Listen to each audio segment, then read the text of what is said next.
যে মানুষ চলে যায় তার সাথে কি আবার কথা বলা যায়? হতেই পারে না। কিন্তু আমি বলি এটাও সম্ভব। আরো অনেক কিছুই সম্ভব। কিভাবে, সেটাই শোনাবো আজ। নমস্কার, কি খবর সবার? আশা করি সবাই খুব ভালো আছেন, সুস্থ আছেন। 1 এপ্রিল কিরম কাটলো? ভালো? আমার বেশ কেটেছে। অনেককেই বোকা বানিয়েছি, আমাকেও অনেকে বোকা বানিয়েছে। যা হয়, একটু সবাইকে বোকা বানিয়ে একটু মজা করে, সেটাতেই আনন্দ আমাদের সবার। যাই হোক, আজ আমি আপনাদের সাথে একটা অভিজ্ঞতা শেয়ার করছি, এবং এই অভিজ্ঞতাটা আমার জন্য খুব স্পেশাল, কারণ আমার খুব কাছের এক বন্ধুর একেবারেই সত্যি ঘটনা, আর বেশ গা ছমছমে। আগে থেকে আমি বলছি না কি হয়েছিল, সেটা শুনলেই বুঝতে পারবেন। প্রথমে জাস্ট এইটুকুই বলতে চাই, আপনি যদি আপনার জীবনের কোনো রকম এক্সপিরিয়েন্স আমার সাথে শেয়ার করতে চান, আপনি খুব সহজেই কিন্তু শেয়ার করতে পারেন। হ্যাঁ, আপনাকে শুধু লিখতে হবে, আর না হয় রেকর্ড করতে হবে, আর তারপর সেটা পাঠাতে হবে আমার ফেসবুক পেজের ইনবক্সে, আর না হয় আপনি আমায় সোজা মেইল করতে পারেন। আমার email address story with joe@gmail.com। আপনি আপনার জীবনের যে কোনো রকমের এক্সপিরিয়েন্স শেয়ার করতে পারেন, শুধু যে ভয়ের হতে হবে এমন কোনো কথা নেই।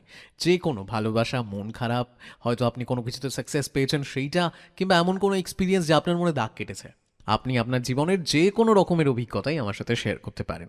তাহলে চলুন আর দেরি না করে শুরু করি আজকের এপিসোড। আমার বন্ধু বীরেশ্বর, শুনিয়ে ফেলি তার অভিজ্ঞতা।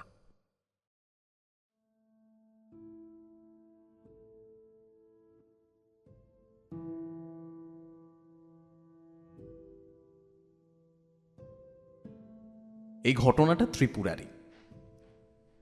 ত্রিপুরার এক্স্যাক্টলি কোন জায়গা সেটা আমি মেনশন করছি না, কারণ আমার বন্ধু আমায় জানিয়েছে এবং আমি সেই জায়গাটা চিনিও। আর এরই সাথে আমি যে মহিলার ব্যাপারে কথা বলতে চলেছি, সেই মহিলাকে যারা চেনেন তারাও জানেন ঠিক কোন জায়গা। তা এই যে মহিলা, সবাই বলতো উনি নাকি জিন পুষতেন। অনেক মানুষ ওনার কাছে যেতেন বিভিন্ন সাহায্যে, নিজের কিছু সমস্যার সমাধানের জন্য। এবার এই যে ব্যাপারটা, কোনো একটা আত্মাকে বেঁধে রেখে তাকে দিয়ে কাজ করানো, এই ব্যাপারটা একেবারেই ভালো জিনিস নয়, এটা একটা পাপ। কিন্তু সেই মহিলা কখনোই কোনো খারাপ কাজ করেননি, এবং সবাইকে যতটা পারতেন সাহায্য করতেন। আমি প্রথমবার ওই মহিলার বাড়ি যাই আমার বাবার সাথে। আচ্ছা, ওনার বাড়ির বর্ণনা একটুখানি দিয়ে নিই। খুব ছোট্ট একটা মাটির বাড়ি, আর ওপরে টিনের চাল, এছাড়া আর কিচ্ছু নেই। এবার যখনই বাবার সাথে সেখানে গেছি, প্রত্যেকবার দেখেছি অনেক লোকজন সেখানে গেছেন বিভিন্ন সমস্যা নিয়ে। আচ্ছা, আরও একটা অদ্ভুত ব্যাপার কিন্তু প্রত্যেকবার লক্ষ্য করেছি। আমরা যারা ঘরের বাইরে দাঁড়িয়ে থাকতাম, তারা সবাই এটা এক্সপিরিয়েন্স করেছি যে কোনো হাওয়া নেই, কোনো ঝড় নেই, হঠাৎ করে সেই টিনের চালে খুব জোরে, মানে দুম করে একটা আওয়াজ হতো। সেই আওয়াজটা এত জোরে শুনে মনে হয় যে টিনের চালটা যেন এখনই ভেঙে পড়ল। অথচ না, সব ঠিক আছে। এই আওয়াজটা কিন্তু বেশ খানিকক্ষণ পরপরই হতো। আমি বাবার থেকে আরও জানতে পারি যে এই যে মহিলা, উনি যে আত্মাটাকে দিয়ে কাজ করাচ্ছেন, সেই আত্মা বিভিন্ন কাজে সাহায্য করে। যেমন যদি কারোর পরিবারে কেউ অপঘাতে মারা গিয়ে থাকে, তাহলে সেই আত্মাটাকে এনেও কথা বলানো, কারোর কোনো জিনিস চুরি হয়ে গেলে সেই জিনিসের খোঁজ দেওয়া, এমনকি ভবিষ্যৎ বলে দেয়া, এমন অনেক কিছুই। এই যে অন্য আত্মাকে এনে কথা বলানোর যে ব্যাপারটা বললাম, এটা কিন্তু আমি নিজের চোখে দেখেছি। তো একবারের ঘটনা, আমি আর বাবা গেছি। তো এবার আমরা সবাই সেবার ঘরে ঢুকছি। আমরা সবাই যখন ঘরে ঢুকলাম, এবং আমাদের সাথে আরও একটা পরিবার ঘরে ঢুকলো। ঘরের ভেতরটা কেমন একটু বলে দিচ্ছি। আমরা যখন ঘরে ঢুকি তখন দরজা খোলা, তখন বাইরের আলোয় পুরো ঘরটাই দেখা যায়। ঘরে তেমন কিছু নেই। সেই মহিলা একদিকে বসে আছেন, আর তার পাশে একটা খালি আসন, আর অন্যদিকে বাকি লোকজন বসবে যারা নিজেদের সমস্যা নিয়ে এসেছে। এছাড়া ঘরে কিচ্ছু নেই। তো আমরা সবাই যখন বসলাম, তখন দরজা বন্ধ করে দেওয়া হলো। এরপর ঘর একেবারেই অন্ধকার। আমাদের সাথেই যে পরিবারটা ছিল, সেই পরিবারের যিনি মহিলা মানে একজন দিদি, উনি নিজের ভাইয়ের জন্য এসেছিলেন। আসলে ওনার ভাই ইন্ডিয়ান আর্মিতে ছিল, কয়েক বছর আগে শহীদ হয়। সেই ভাইয়ের সাথে কথা বলতে চান দিদি। আমি ওখানে বসে এসব শুনছি আর ভাবছি যে এটা কি করে পসিবল, মানে এটা তো হতেই পারে না। কিন্তু আমায় সম্পূর্ণ অবাক করে দিয়ে একটা ঘটনা ঘটে, যা ভাবলে আজও আমার গায়ে কাঁটা দেয়। সেই মহিলা যিনি সবটা করবেন, উনি প্রথমেই সেই দিদিকে বলে দিলেন যে তুমি কিন্তু একেবারেই কান্নাকাটি করবে না, কারণ যে ভাই চলে গেছে তাকে আনা এবং তার সাথে কথা বলানো খুব কঠিন কাজ। তাও যদি সে আসে, তুমি কিন্তু একদম ইমোশনাল হয়ে পড়ো না। এরপর শুরু হয় আসল ব্যাপার। সেই মহিলা খুব আস্তে আস্তে বিড়বিড় করে কি যেন একটা মন্ত্র পড়েন। বেশ খানিকক্ষণ কোনো সারা শব্দ নেই, সব চুপচাপ। আর তারপরে হঠাৎ করে সেই টিনের চাল ভাঙার মতো আবার দুম করে একটা আওয়াজ হয়। এত জোরে আওয়াজ যেন চালটা ভেঙেই পড়ল। তারপর হঠাৎ করেই একটা ছেলের আওয়াজ। এই আওয়াজ শুনেই সেই দিদিও খুব অবাক হন আর জিজ্ঞেস করেন, ভাই তুই? তারপর ভাই কথা বলে ওঠে।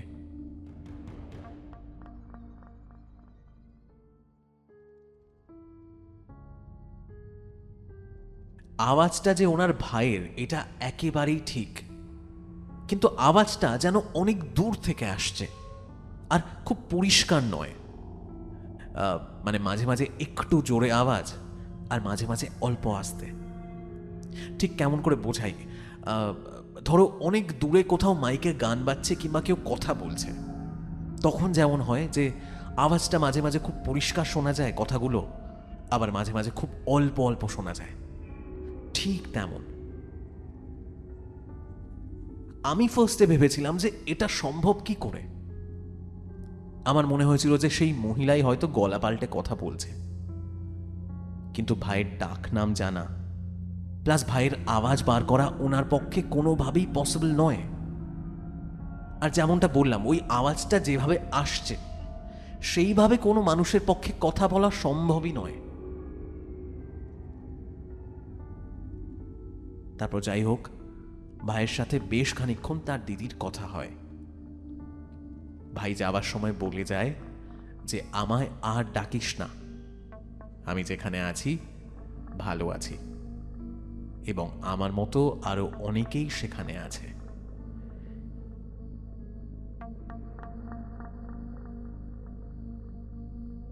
তাই এ তো গেল একটা ঘটনা।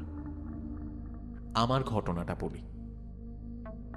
ওই দিদিদের ব্যাপারটা ঘটার পরেই আমার বাবাকে যখন জিজ্ঞেস করা হয় যে আমার কোনো প্রশ্ন আছে কিনা, তখন বাবা বলেন যে না, আমাদের তেমন কিছু প্রশ্ন নেই, আমরা শুধু একটু জানতে চাই যে ফিউচার কেমন, সব ঠিকঠাক থাকবে কিনা, এই সব।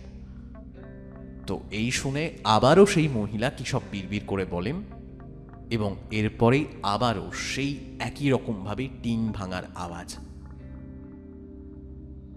এবারে এক মহিলার গলা আমি শুনতে পাচ্ছিলাম, খুব অল্প অল্প।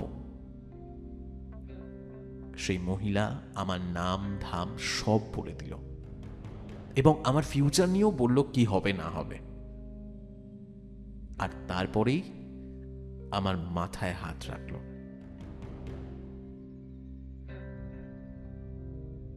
একটা কথা বলি, এই যে আমার মাথায় যিনি হাত রাখলেন সেটা সেই জিনটা, এটা আমি হলফ করে বলতে পারি।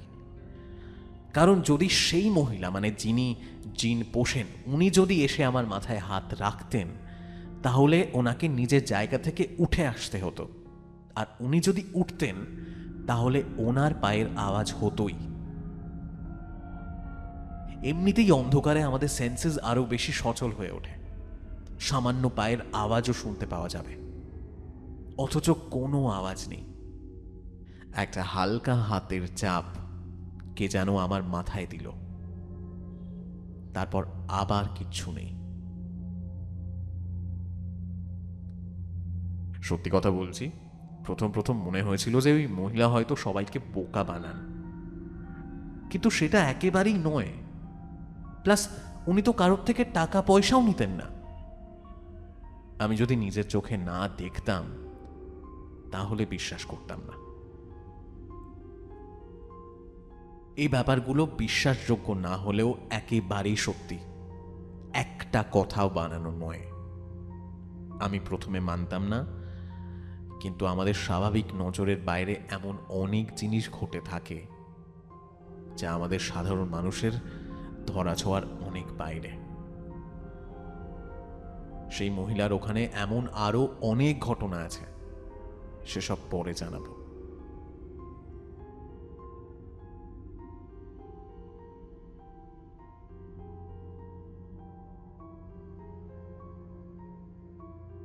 এই যে অভিজ্ঞতাটা শুনলেন, আমি যেমনটা বলছিলাম যে আমার খুব কাছের বন্ধু বীরেশ্বর, তার অভিজ্ঞতা, এবং প্রত্যেকটা কথা এখানে যা বলা হয়েছে সেগুলো সত্যি, এটা আমিও বলতে পারি। গ্রামেগঞ্জে এমন অনেক মানুষ আছেন, এমন অনেক কিছুই পারেন তারা। আসলে আমরা যত উন্নত হচ্ছি আমরা অনেক কিছুই মানি না, এতে ভুল কিছু নেই। ডেফিনেটলি আমরা যা দেখতে পাই না, যা বিচার করা যায় না, তা না মানলেও কোনো ক্ষতি নেই। কিন্তু কথাটা ওটাই, এমন অনেক কিছু আছে যা ব্যাখ্যা করা যায় না। তবে শেষে একটাই কথা বলি, বিশ্বাস বা অবিশ্বাস সম্পূর্ণ আপনার হাতে, কোনোভাবেই জোর করে বিশ্বাস করতে হবে না। তা এই ছিল আমার বন্ধু বীরেশ্বরের একটা অভিজ্ঞতা, এবং বীরেশ্বরের এমন আরও অনেক অভিজ্ঞতা আছে, সেগুলো আমি পরে শেয়ার করব, যেগুলো শুনলে আপনারা বেশ অবাক হবেন। বীরেশ্বরের তো অভিজ্ঞতা দু একটা রয়েছে, তবে আঙ্কেলের যে অভিজ্ঞতাগুলো রয়েছে, আনফর্চুনেটলি আঙ্কেল আর এখন আমাদের মাঝে নেই, আঙ্কেলের যে অভিজ্ঞতাগুলো রয়েছে সেগুলো শুনলে আপনারা প্রচণ্ড অবাক হবেন, সেগুলোও আমি একসময় আপনাদের শোনাবো। আশা করি আজকের এই এপিসোড আপনাদের ভালো লেগেছে। নিজেদের মতামত, ফিডব্যাক যেরমভাবে শেয়ার করেন, আশা করি এই ক্ষেত্রেও শেয়ার করবেন, এবং যদি ভালো লাগে একটা ছোট্ট লাইক করে দেবেন, তাহলেই হবে। শেষ করার আগে আবারও একবার বলি, যদি আপনি আপনার কোনো এক্সপিরিয়েন্স আমার সাথে শেয়ার করতে চান, খুব সহজেই শেয়ার করতে পারেন। আপনাকে হয় লিখতে হবে, না হয় রেকর্ড করতে হবে, এবং তারপর সেটা পাঠাতে হবে আমার ফেসবুক পেজের ইনবক্সে, অথবা আপনি আমায় সোজা মেইল করতে পারেন আমার ইমেল অ্যাড্রেস storywithjoe@gmail.com। তাহলে আজকের মতো গল্প আড্ডা এখানেই শেষ করছি। আপনারা সবাই খুব ভালো থাকুন, সবার সাথে দেখা হবে পরের এপিসোডে। Thank you so much.